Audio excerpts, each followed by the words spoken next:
You know, in retrospect, Max should have left this one in the drafts. Or better yet, taking the idea, crumple it up, throw it over there at Truth or Consequences, New Mexico. Or throw it over there to Narnia. Or maybe get a really good arm and throw it straight up in the air, all the way up to the space station, somehow not burning up through the atmosphere, getting through the airlock, and then the astronauts can read this, wonder who the hell Tony Khan is, what the hell AEW Dark is, wonder who Julia Hart or any of the people are involved, and think, this Max Caster, we don't know who he is, but this is a really bad decision. How do we get this show in a whole lot of trouble? Because this is not funny. What the actual fuck was this shit on a taped show? On a fucking taped show.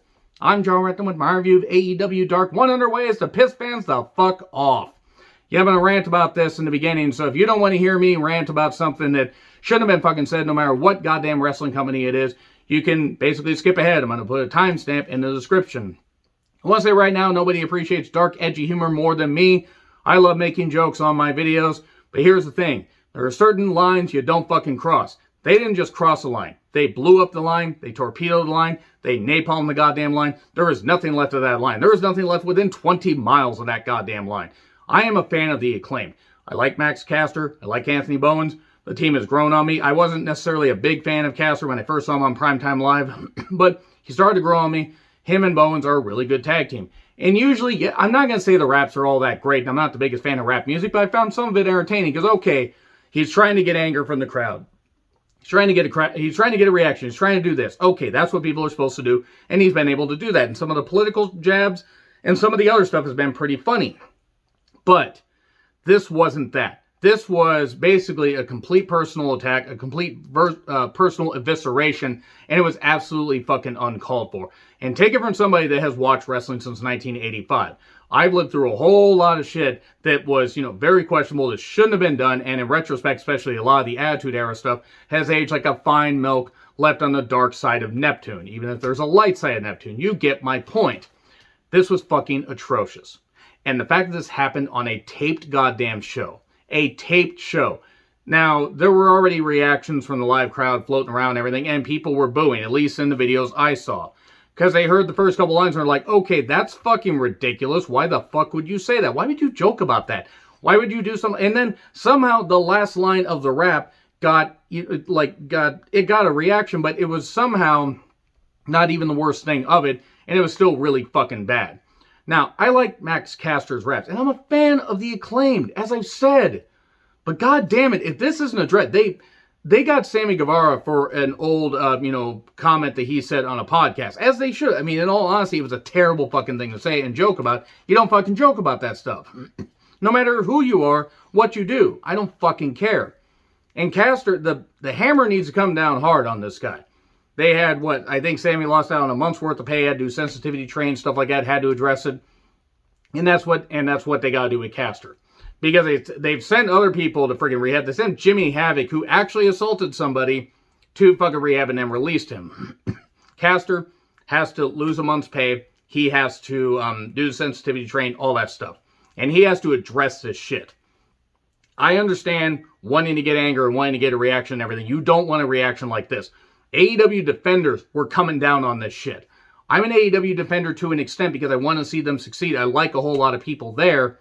But goddamn, I heard this and I was mortified. And again, lived through the Attitude Era, lived through a whole bunch of stuff. So you can come at me and say, oh, I'm being soft and everything and all that stuff. And you can think that if you want. You can like Max Caster's rap if you want. And I like a lot of the raps. This wasn't it. This ain't it, Chief, as the kids say. This was really fucking bad.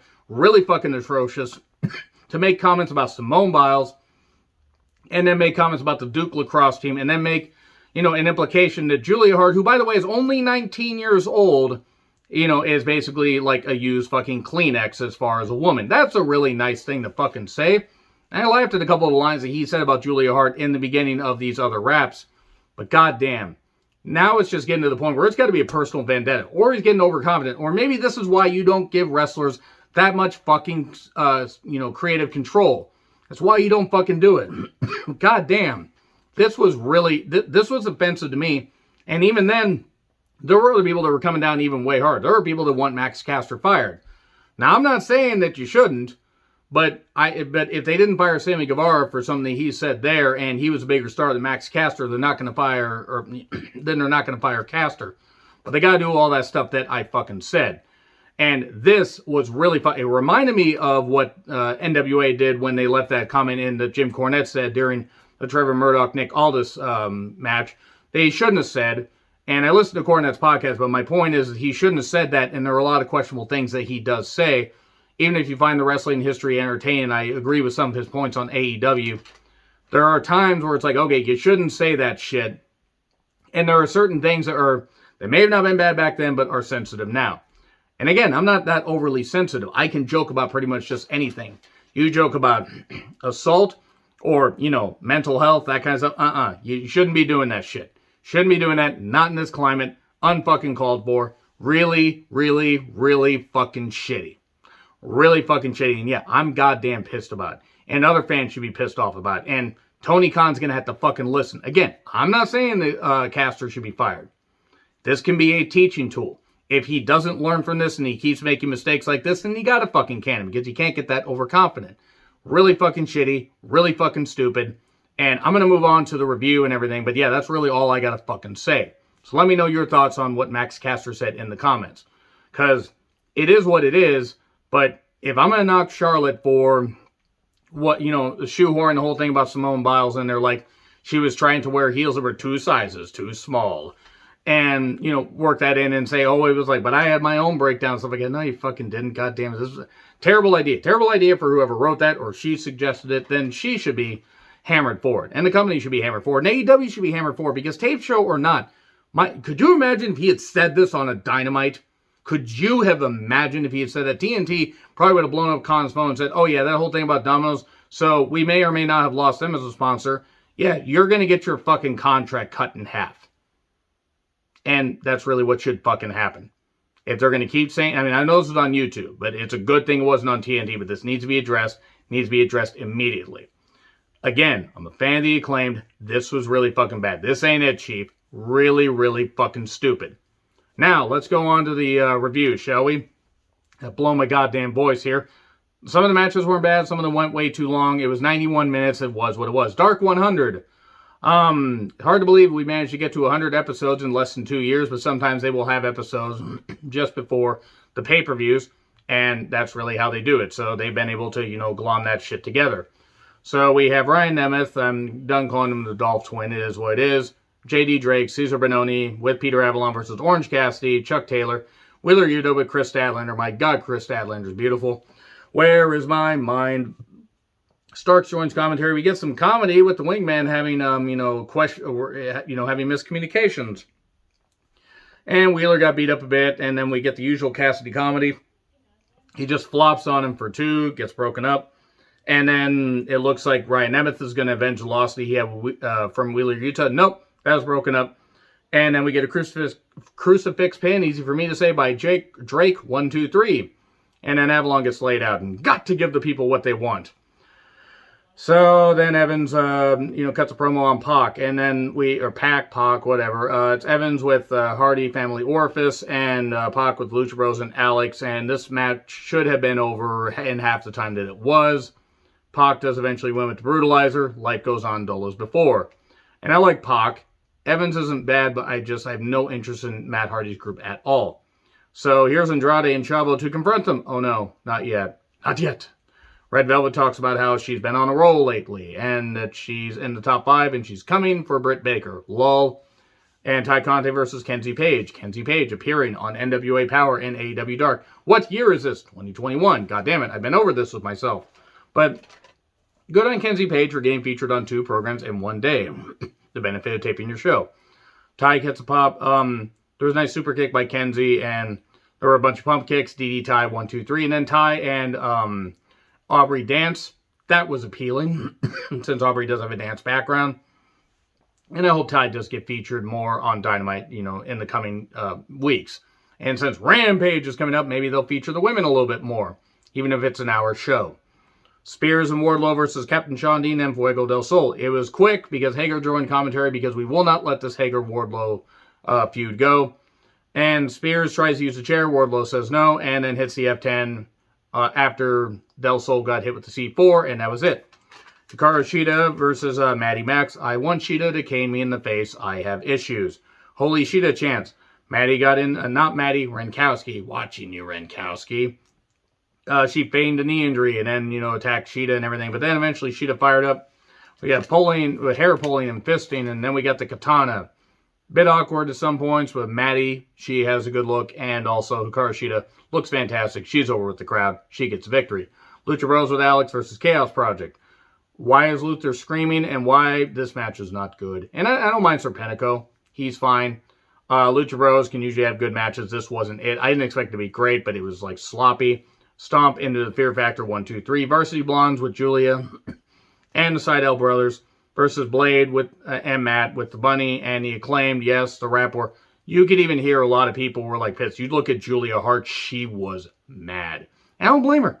Julia, and I don't know Julia Hart personally. This is just my opinion. Julia Hart seems like a sweet woman, sweet young woman. She's working hard.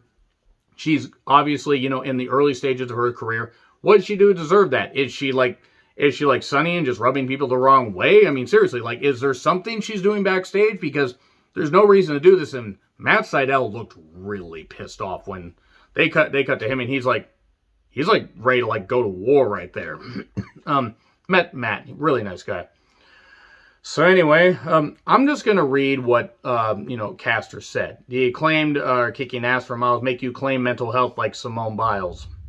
The Seidel brothers are gonna pay the cost. I'm gonna treat those bitches like Duke Lacrosse. The Bloods claim that they're the best, but these dudes are faker than a PCR test. And then what's that smell in North Carolina? Oh, that's Julia's. I'm not gonna say it. Seriously, fucking hell, that's really fucking shitty. Anyway, that's just really all. That's the last time I'm gonna address. If AEW tries to sweep this under the rug, though, fans need to not let them forget it.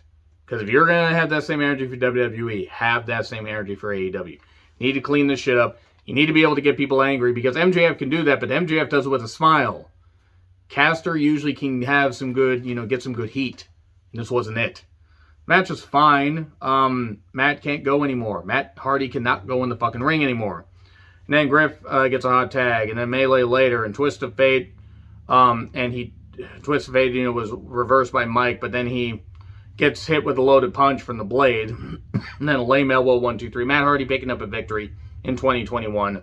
Wrestling is doomed. Nothing against Matt Hardy personally, but he shouldn't be in the ring anymore. And then here's the Jurassic Express. Get rid of Stunt. Just get rid of him. Get him out of here. Get him out of here. Get somebody else there. So the Blondes and Acclaim brawl a bit, and Bowens gets laid out. I think Caster should have been the one to get laid out, because Bowens was the one cutting that shit off. Diamante versus Layla Hirsch. Layla Hirsch is legitimate, if you'll see what I did there. Get some strikes and throws, and we get a moonsault. But Diamante gets to the ropes. The Bunny comes down, because the Bunny is facing Layla Hirsch in NWA Women's World Title Eliminator match tomorrow. And then Swole stops the chair usage. Armbar for the win. And Swole headbutts Diamante a lot, and then they brawl to the back. So there we go. I don't know why they're continuing this. Oh, wait, right. I remember it's because Diamante cheated to beat Swole. We get Jon Moxley versus Brick Aldridge. Wild thing, you make my heart sing. Aldridge used a whole lot of power, but eventually fell to a superplex and then a rear naked choke for the win. Not bad. Aldridge had a good showing, and the crowd loves Jon Moxley. Penelope Ford versus Rekka Tahaka. Good to see Penelope back. Seriously. The match wasn't great, but it was fine. And she gets an Indian Deathlock variation with a bridge, beautiful bridge, and got the victory. Nice. Maybe feature Penelope a little bit more, just saying. Jade and Sterling talk about that they've partnered with a brand. It's Knocking Point Wines, whatever that is. And he knocks North Carolina for smelling bad and everything. And I don't know what they're doing with Jade, but you know what? Jade looks like $1 million. And then Dante Martin with Darius took on Eddie Kingston. Eddie Kingston beat with a back fist in 3 minutes. Yeah, if you can't tell, I'm kind of worn out by that. So let me know your thoughts in the comments. Like, share, subscribe, Twitter handle in the description. I'm John Ritlin. I'll see you soon.